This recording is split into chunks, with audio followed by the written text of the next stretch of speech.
Hello दोस्तों, आज की कहानी है गलत आदत।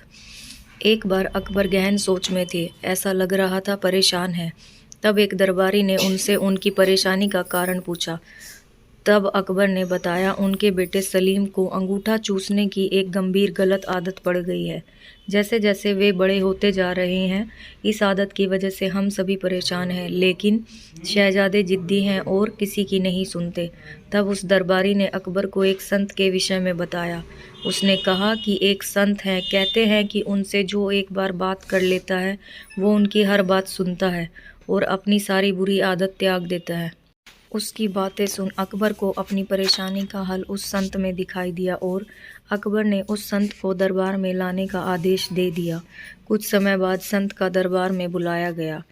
उनका आदर सत्कार किया गया। तब संत ने लाने का कारण पूछा। अकबर ने उन्हें सलीम की अंगूठा चूसने की आदत के बारे में बताया और कुछ उपाय करने को कहा। अकबर और सभी दरबारी टकटकी लगाए संत को देखने लगे कि वो क्या उपाय करता है। लेकिन संत कुछ देर सोचने के बाद बोला, उसे एक हफ्ते का समय चाहिए। और ऐसा कहकर वो बिना सलीम से मिले चला गया। उस समय दरबार में महान बिरबल भी मौजूद थे। एक हफ्ते बाद संत आया और उसने सबसे पहले सलीम को बुलाया और उससे बहुत देर बातें की और उन्हें खेल खेल में ये सिखाया कि अंगूठा चूसना सेहत के लिए हानिकारक है, इसलिए उन्हें ऐसा नहीं करना चाहिए। और सलीम को बात समझ आ गई और उन्होंने सबके बीच कभी अंगूठा ना चूसने की कसम खाई। चाहता तो वो ये बात उसी दिन दरबार में कह सकता था, लेकिन उसने हफ्ते का समय लिया। ये बात अकबर और दरबारियों को हजम नहीं हुई। उन्होंने इसे दरबार की तौहीन माना और अकबर से संत को सजा देने की मांग कर डाली। अकबर भी दरबारियों के बात से सहमत थे और उन्होंने भी सजा देने का फैसला किया। लेकिन जैसे कि वे हर फैसले के पहले बिरबल का मशवरा लेते थे, उन्होंने इस बार भी बिरबल की तरफ देखा और पूछा कि आज तुम इतने खामोश क्यों हो? क्या तुम्हें नहीं लगता इस संत को सजा मिलनी चाहिए? तब बिरबल अपने अंदाज में खड़ा होता है, दरबार के बीच जाकर कहता है कि जहाँपनाह, मैं बिल्कुल उल्टा सोच रहा हूँ, इसलिए खामोश हूँ। सभा में हल्ला मचने लगता है। सभी को आश्चर्य है कि उल्टा मतलब क्या? तब बिरबल कहता है, मेरे हिसाब से ये संत महान है, हमें इनसे सीख लेनी चाहिए और गुरु मानकर इनका आशीर्वाद लेना चाहिए और इनके साथ हुई गुस्ताखी की माफ़ी भी मांगनी चाहिए। तब बिरबल बताता है, जिस दिन संत पहली बार दरबार आए थे और आप उनसे शहजादे की बात कर रहे थे, तब इनके हाथों में चूने की एक डिबिया थी, जिससे निरंतर चूना निकलकर वो खा रहे थे।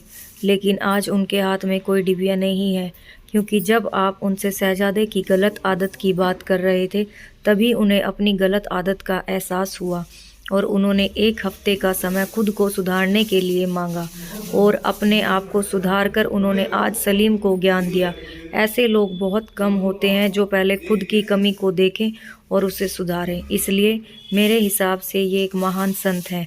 सभी को बात समझ आती है और सभी संत से माफ़ी मांग उनसे आशीर्वाद लेते हैं। दोस्तों, कहानी से हमें दो शिक्षा मिलती है। पहली, किसी को ज्ञान देना अथवा सीख देने से पहले अपने अंतःकरण में अवश्य झांके कि क्या आप खुद उस ज्ञान के दायरे में जीवन जीते हैं। क्या आप में वे सभी गुण हैं जिसका ज्ञान आप दूसरों को दे रहे हैं? अगर नहीं है तो पहले खुद को सुधारें, फिर दूसरों को ज्ञान दें। और अगर आप खुद सुधर नहीं सकते तो दूसरों को ज्ञान देने का आपको कोई हक नहीं बनता। दूसरी शिक्षा ये मिलती है कि दरबार में बिना विचार किए सभी संत को दोषी कहने लगते हैं। हमेशा जो दिखाई देता है सत्य नहीं होता। हर करनी के पीछे कोई ना कोई कारण होता है, इसलिए एकदम से नकारात्मक भाव नहीं लाना चाहिए। हमेशा परिस्थिति का अवलोकन करना चाहिए, क्योंकि जो दिखाई देता है वास्तव में सत्य वो हो ये ज़रूरी नहीं है। अपनी राय कायम करने से पहले सच जानना ज़रूरी है। इसलिए बिरबल ने कहा था, उसका निर्णय न्याय संगत है।